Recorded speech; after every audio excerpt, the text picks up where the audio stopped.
Hi, it's Paul from Model Builder International. Don't forget to subscribe to the channel. The link is down there. That way you get notified of future reviews, builds, and also the occasional competition we have. Today we're going to have a look at a new kit from Modelcollect. This one is their 1/72 B-2A.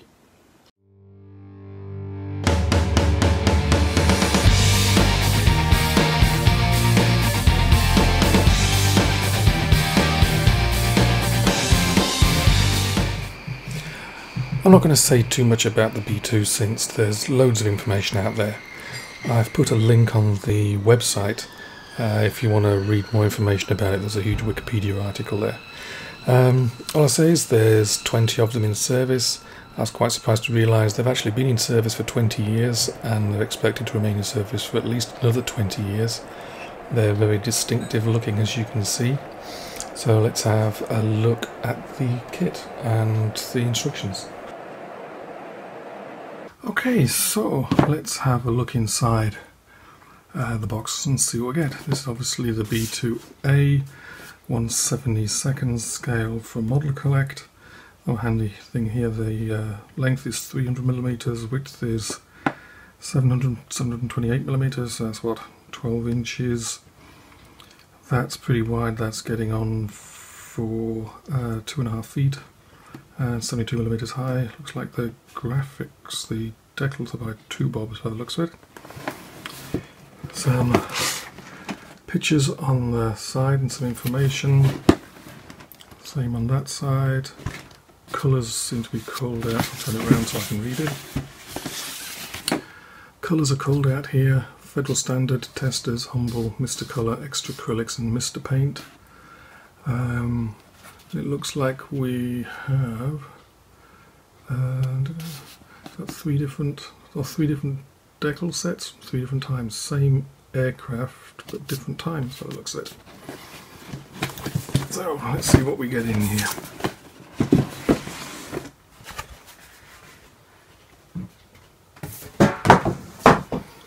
So there is things bagged, 2 bags. 3 bags, oh, there's another bags inside there.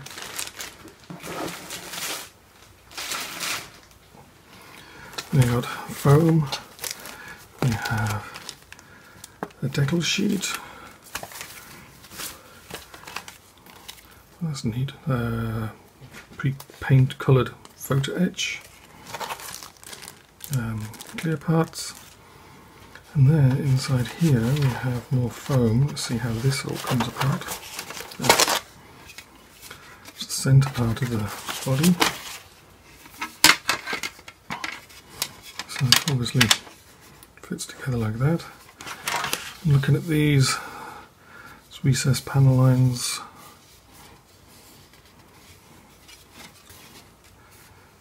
Obviously all the ejector pin marks are inside, but that all looks pretty slick.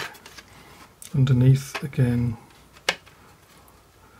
panel lines, and this all kind of slots together. I notice how the leading edge is actually folds over, so it's almost like the bottom half fits inside the top half almost. That's the centre part.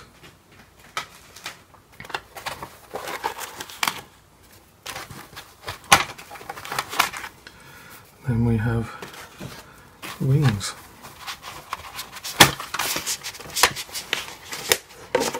So those will go on there. Just to grab this. Let's see how this goes.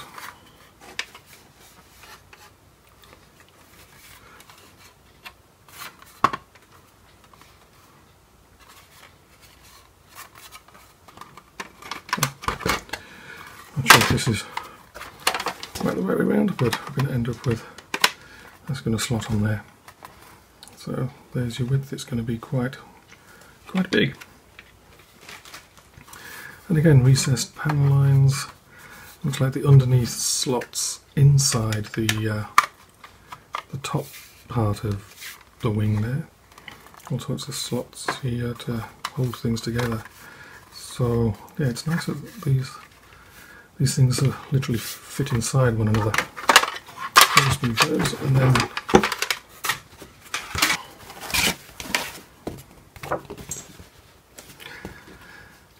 then underneath here we have the instructions. I'll go through these, but we got 42 steps, sprue layouts, full list of all the different aircraft. Have to look at the decals and see if you can actually do any of them. Which I should do all of them. Full cockpit, landing gear, details there, weapons, bomb bays. So if they're putting the weapons, makes sense. You can have the bomb bay doors open or closed, would make sense. We'll see. Looks like you have engines and engine ducting.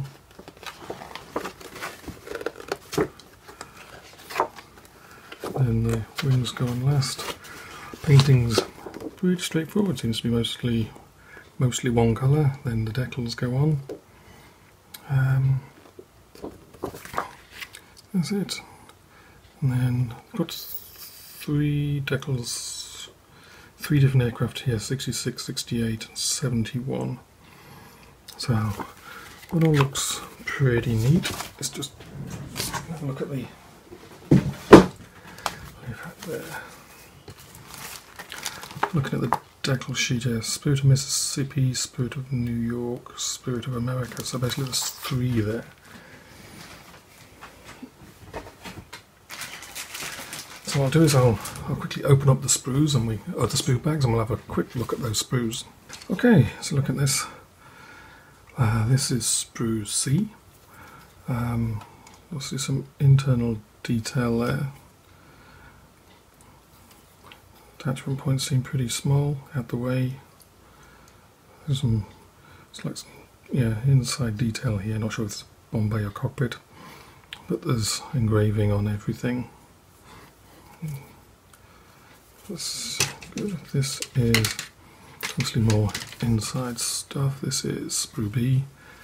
Again, ejector pin mount. This is mostly larger bits. I'm guessing this is part of the bomb bay. Again, wiring on here. Some nice details there. Sprue A, of which you have 2. So the wheels are in 2 parts. There's more ducting. Undercarriage legs on this one. Again, everything seems to be out the way. Undercarriage looks pretty beefy, which will be handy considering the size of this kit. So that looks okay.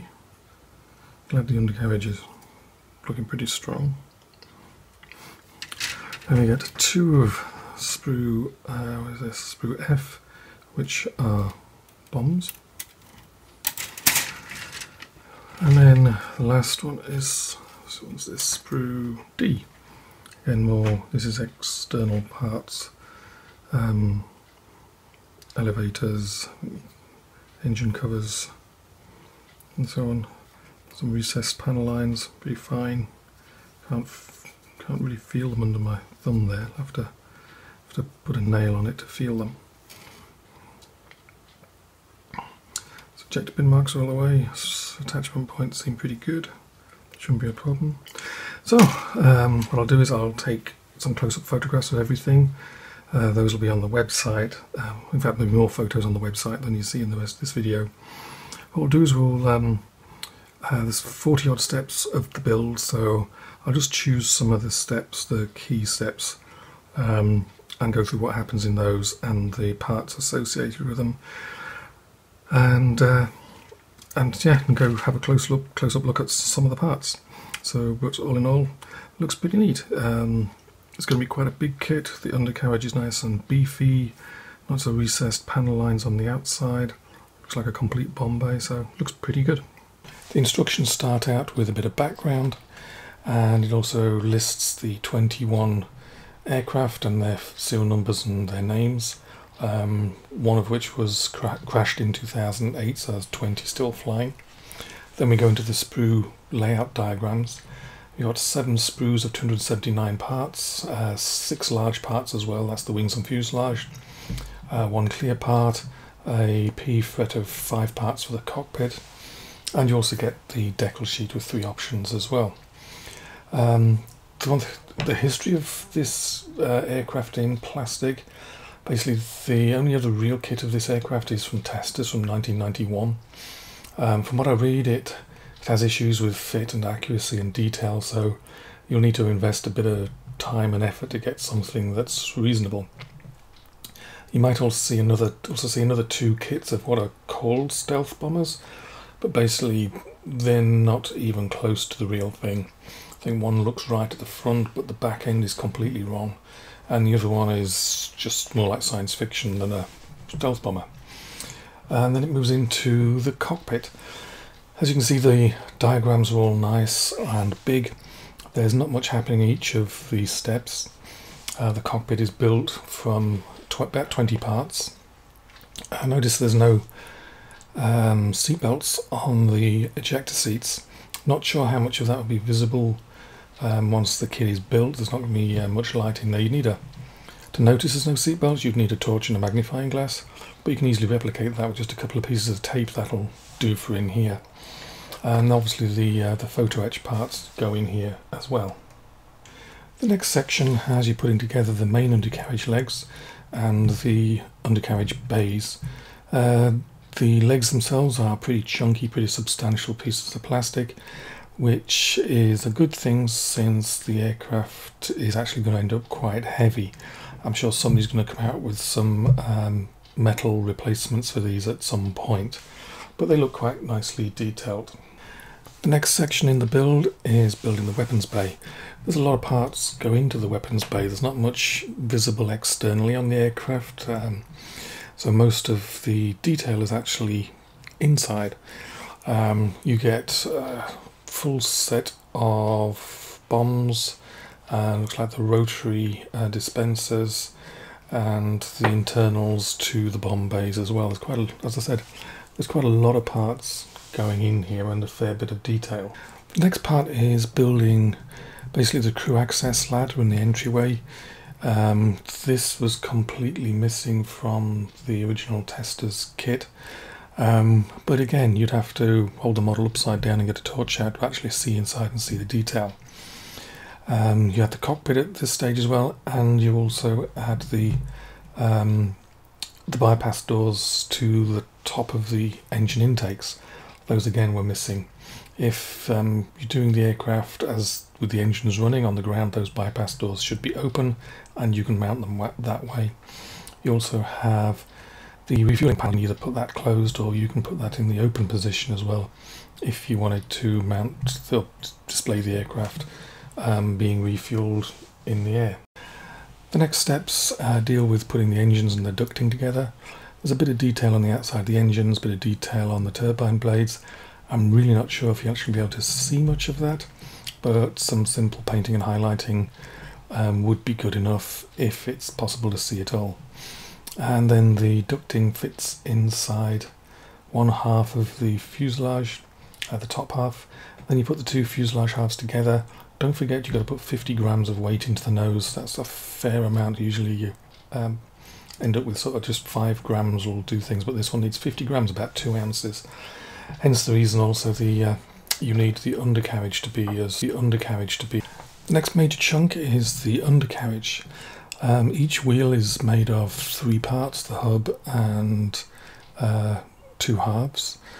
Those are fitted in place. Then there's also the undercarriage doors, lots of those to fit in place as well, and also the doors on the bomb bay go on at this stage as well.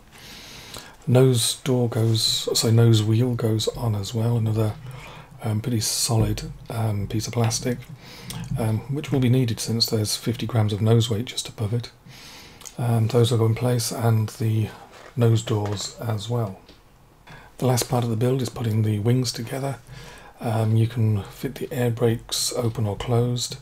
and then the wings fit onto the main part of the fuselage, the centre part, with some pretty substantial tabs to hold them in place.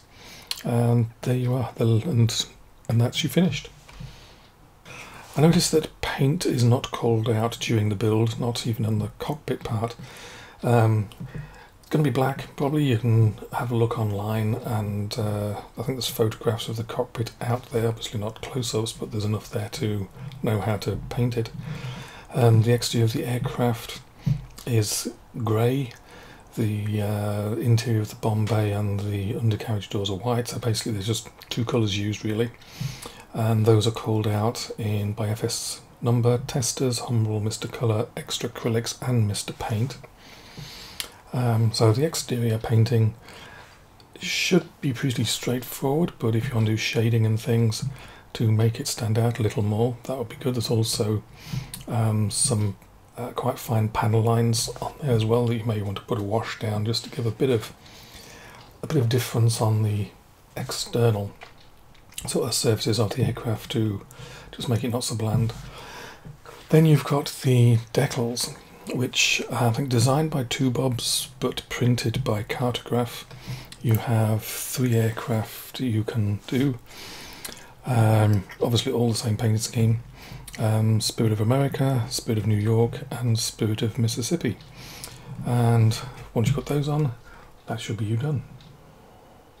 So an overall conclusion. It's pretty simple to say that it's the best B-2A out there. The only competition is well over 20 years old now. At first glance it's a pretty straightforward build. Essentially 6 parts get you most of the shape of the aircraft together. Some detail in the cockpit that was kind of tough to see. Detail in the wheel bays and the bomb bay. If you hold the aircraft upside down, you'll be able to see those. Most of the work will come down to getting a really good paint job on the outside and making it stand out from the crowd that way. But all in all, it's a pretty neat kit. It'll be pretty big actually. It's about over a foot wide. It's pretty neat, and it's definitely something that will certainly stand out on the shelf and look a bit different. So many thanks to Modelcollect for sending it along for us to have a look at.